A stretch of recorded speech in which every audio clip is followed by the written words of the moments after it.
काव्य दूसरा काव्य है तब याद तुम्हारी आती है। पहले वीडियो में हमने चित्र के संग संग पाठ की समझूती दी है जो पार्ट 1 और पार्ट 2 में है। अब दूसरा जो है वह काव्य तब याद तुम्हारी आती है। इस काव्य जो लिखते हैं उसे हम कवि कहते हैं, पाठ जो लिखते हैं उसे हम लेखक कहते हैं। तो इस काव्य के कवि हैं राम नरेश त्रिपाठी। उसका जन्म 4 मार्च 1889 को हुआ था उत्तर प्रदेश के सुल्तानपुर जिले के कोयरीपुर गांव के अंदर।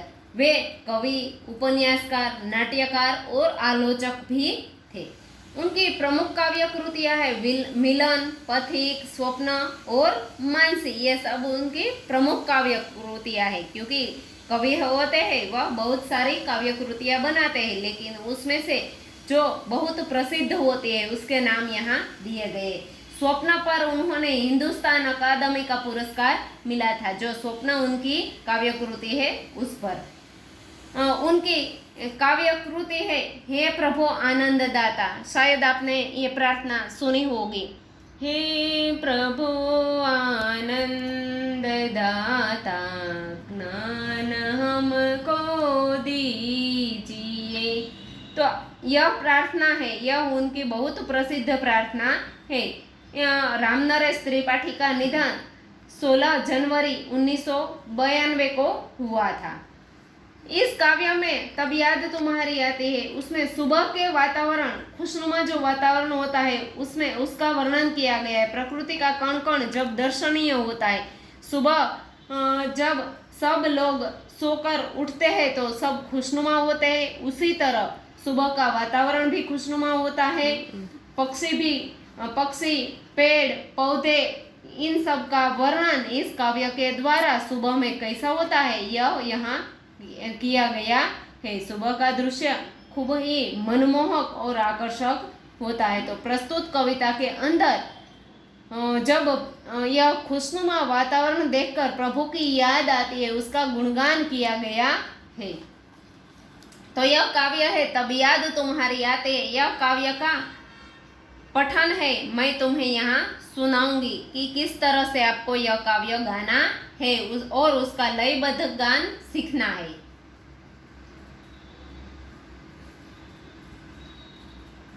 कविता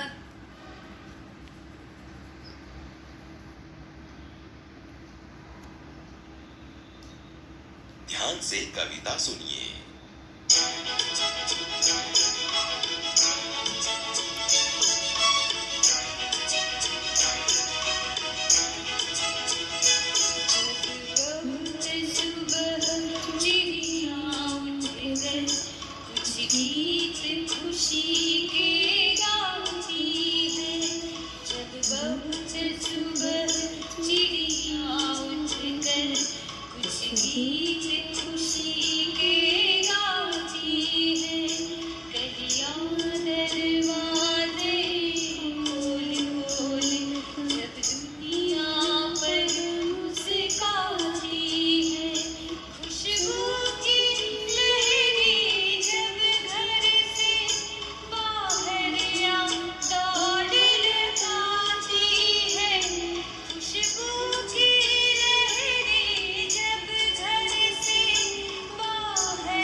तो बच्चों यहाँ हमने कविता की जो प्रथम पंक्ति है यह हमने सुनी कि जब बहुत सुबह चिड़िया उठकर कुछ गीत खुशी के गाती है। मैंने पहले ही कहा कि जब बहुत सुबह यानी कि सुबह का जो पहला प्रथम प्रहर होता है तब हम पक्षियों की आवाज़ सुनते हैं। पहले ही मुर्गे की आवाज़ सुनकर सुबह की शुरुआत होती है ऐसा कहा जाता है। और सुबह सुबह जब बहुत सुबह या भोर, सुबह को भोर भी बोलते हैं। सुबह उठकर चिड़िया या पक्षी और आदि पक्षी है वह उठकर सब खुशनुमा होते हैं, इसीलिए वह खुशी के गीत गाती है। तभी कलियां दरवाजे खोल खोल जब दुनिया पर मुस्काती है। कलियां यानी कि जो पौधे होते हैं, फूलों के पौधे होते हैं, उनमें जो कलियां आती है उसकी बात यहाँ की गई है कि कलियां है वह खिलकर दरवाजे खोल खोल कर, यानी कि वह जब खिलती है उसकी पंखुड़ियों के जो दरवाजे होते हैं वह खोलती है और दुनिया पर मुस्काती है कि कितनी सुंदर यह दुनिया है। खुशबू की लहरें जब घर से बाहर दौड़ लगाती है, खुशबू की लहरें। और जब कलियां खिलती है तब कलियों की जो खुशबू होती है, उसकी जो सुगंध होती है, वह हवा में मिलकर उसकी जो लहरें हैं वह सब घर से बाहर निकलकर दौड़ लगाती है, फैलने लगती है। ऐसा वातावरण देखकर हे प्रभु, हे जग के सृजनहार प्रभु, यानी कि यह जग बनाने वाले, यह विश्व बनाने वाले है, कौन है तो कि ईश्वर और प्रभु है।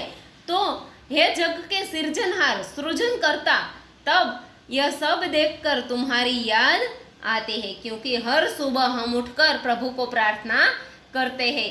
और ऐसा भी हम कर सकते हैं कि जब दिन की शुरुआत होते हैं तब तो हम प्रभु को याद करते हैं, लेकिन शाम होने के बाद भी, सोने के समय भी हमें प्रभु को याद करना चाहिए कि हे प्रभु, आज का दिन आपने हमें बहुत सुंदर दिया और कल आने वाला कल है वह भी हमारा इतना ही सुंदर हो। यानी कि प्रभु को प्रार्थना करनी चाहिए, इसलिए कि प्रभु ने हमें ऐसा सुंदर मानव जीवन दिया है। तो यह सब देखकर प्रभु को याद करते। अब दूसरी पंक्ति है, जब छम छम बूंदे गिरती है, बिजली चमचम कर जाती है, मैदानों में वन बागों में जब हरियाली लहराती है। जब छम छम बूंदे गिरती है, छम छम बूंदे कब गिरती है बच्चों? जब बारिश का मौसम होता है, और अभी बारिश का मौसम ही चल रहा है।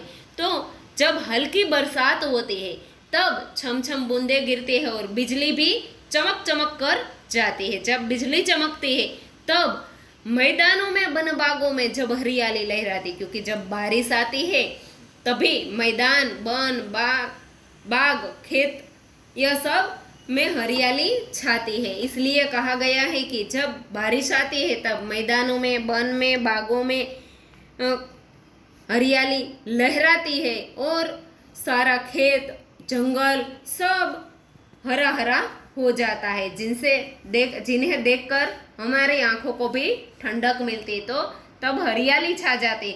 जब ठंडी ठंडी हवा कहीं से मस्ती ढोकर लाती है, और तब जब बारिश आती है तब हम अनुभव करते हैं, क्योंकि ठंडी हवा देखने को नहीं मिलती लेकिन उसका हम अनुभव कर सकते हैं।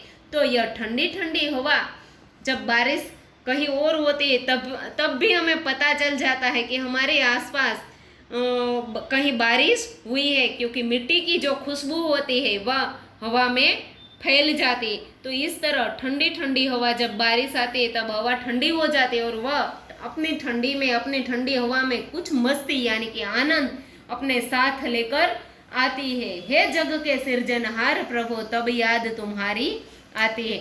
और फिर ऐसा कुछ होने से हे प्रभु तब तुम्हारी याद आती है।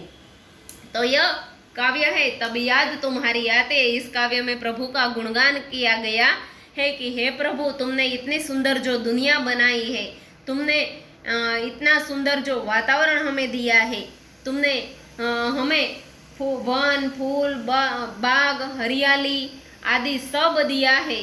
तो हे प्रभु, यह सब देखकर तुम्हारी याद आती है। और ऐसा आभार तो हम प्रभु का नहीं व्यक्त कर सकते, लेकिन ऐसा जरूर कह सकते हैं कि हे प्रभु, तुमने यह सब देखने के लिए हमें मानव देह दिया है, मानव जन्म दिया है, तो इसलिए मैं तुम्हारा आभारी हूँ। तो यह काव्य की समझौती यहाँ हम इस वीडियो में पूरी करते हैं।